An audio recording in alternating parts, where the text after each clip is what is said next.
আসসালামু আলাইকুম এভরিওয়ান, কেমন আছেন সবাই? দেশি ফুড ব্লগসের পক্ষ থেকে আজকে আপনাদের সাথে শেয়ার করব স্পেশাল গরুর মাংসের ভর্তার রেসিপি।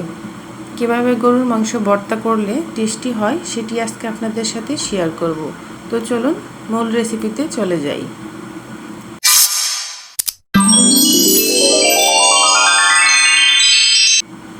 গরুর মাংস ভর্তা করার জন্য এখানে 2 টুকরো মাংস নিয়েছি।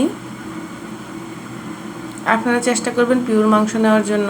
নিয়েছি কাঁচামরিচ, পেঁয়াজ, রসুন আর কিছু আদা কুচি। প্রথমে মাংসটাকে শিলপাটাতে থেতলে নিব। এভাবে শিলপাটাতে থেতলে নিলেই হয়ে যাবে। ভালো করে থেতলে নিচ্ছি আমি। থেতলে নেওয়া হয়ে গেলে এগুলোকে একটা ছুরির সাহায্যে ছোট ছোট টুকরো করে নিব। একদমই কিন্তু থেতলে পাতলা করে নিয়েছি। টুকরো করে নেওয়ার পর ঠিক এরকমটা হয়েছে। দেখুন আমি ছোট ছোট টুকরো করে নিয়েছি, পাতলা পাতলা করে। এবার ভেজে নিব। চুলায় কড়াই বসিয়ে দিয়েছি, দিয়ে দিব অল্প পরিমাণে সয়াবিন তেল। তেলটা গরম হয়ে গেলে দিয়ে দিব মাংসগুলো। অল্প একটু হলুদের গুঁড়া অ্যাড করে দিব। তারপর এগুলোকে আস্তে আস্তে ভেজে নিব। চুলার আঁচটা অবশ্যই কমিয়ে দিতে হবে, না হলে কিন্তু মাংসটা সিদ্ধ হওয়ার আগেই পুড়ে যাবে। একটু দীর্ঘ সময় ভাজতে হবে, কারণ মাংসটা সিদ্ধ করতে হবে। দিয়ে দিব কাঁচা মরিচ আর শুকনো মরিচ। তারপরে দিয়ে দিব রসুন, আদা, পেঁয়াজ। এবার এগুলোকে ভালো করে ভেজে নিব।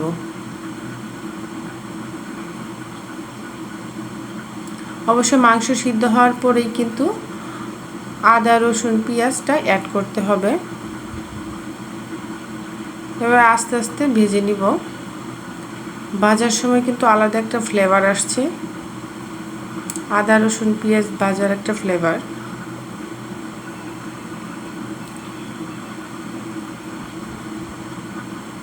আস্তে আস্তে কিছু সময় ভেজে নিলেই ভর্তার জন্য কিন্তু প্রস্তুত হয়ে যাবে।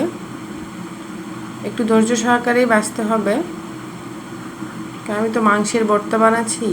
তার জন্য মাংস, আদা, রসুন, পেঁয়াজ সবগুলোই সিদ্ধ হতে হবে।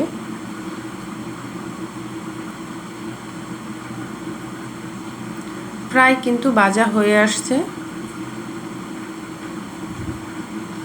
এবার আমি নামিয়ে শিলপাটাতে ভর্তা করে নিব। এখানে শিলপাটাতে নিয়ে নিচ্ছি। দিয়ে দিব অল্প একটু লবণ। যারা কাঁচা লবণ না খান তারা কিন্তু ভাজার সময় লবণ অ্যাড করতে পারেন। এবার শিলপাটাতে মিহি করে বেটে নিব।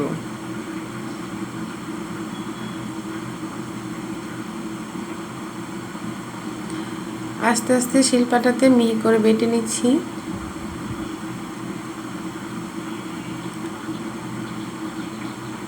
আমি কিন্তু ভর্তাটা একদমই মিহি করে বাটবো। বাটা হয়ে গেছে। এবার ভালো করে হাত দিয়ে মিশিয়ে নিলেই ভর্তা কমপ্লিট। দেখুন আমি কেমন মিহি করে বেটেছি।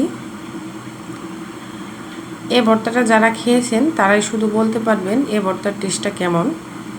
আর আমার রেসিপিটা যদি ভালো লেগে থাকে অবশ্যই লাইক, কমেন্ট, সাবস্ক্রাইব করে দিবেন। আর পাশে থাকা বেল বাটনটি অন করে দিবেন নতুন নতুন ভিডিও পাওয়ার জন্য। সবাই ভালো থাকবেন, সুস্থ থাকবেন। আজকের ভিডিও এই পর্যন্তই। আল্লাহ হাফেজ।